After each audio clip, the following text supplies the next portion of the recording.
और बढ़ते हैं आगे। Bollywood actor Sushant Singh Rajput suicide case में रिया चक्रवर्ती कानूनी शिकंजे में फंसी हुई हैं। एक्ट्रेस और उनके परिवार का नाम मनी लॉन्ड्रिंग केस में दर्ज है।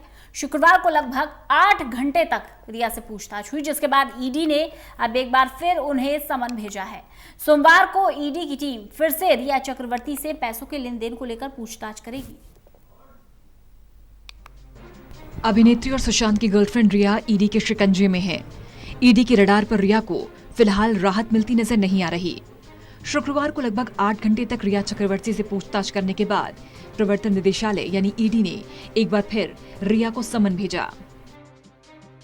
सुशांत केस में रिया चक्रवर्ती को राहत नहीं। ईडी ने रिया को किया तलब, सोमवार को फिर होगी पूछताछ। बॉलीवुड एक्टर सुशांत सिंह राजपूत सुसाइड मामले में रिया चक्रवर्ती कानूनी शिकंजे में हैं। एक्ट्रेस और उनके परिवार का नाम मनी लॉन्ड्रिंग केस में है। इसी सिलसिले में ईडी की पूछताछ जारी है।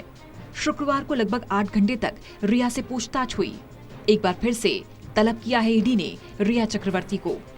सोमवार को फिर से पूछताछ होगी रिया से पैसे के लेन देन को लेकर।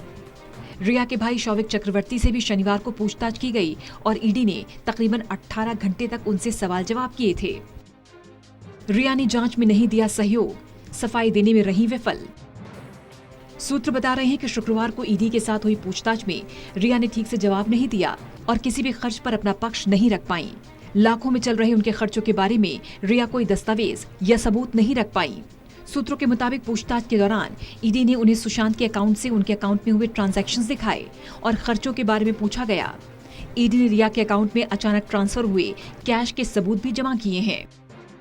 एजेंसी रिया के जवाब से संतुष्ट नहीं है और इसीलिए अन्य सबूतों के साथ एक्ट्रेस से सोमवार को दोबारा पूछताछ होगी।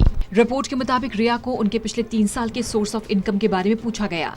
इसके अलावा मूवेबल और इमूवेबल प्रॉपर्टीज, बैंक ट्रांजैक्शंस और फर्म्स जहां रिया ऑफिशियली पोजीशन पर हैं, उसके बारे में भी जानकारी हासिल की गई।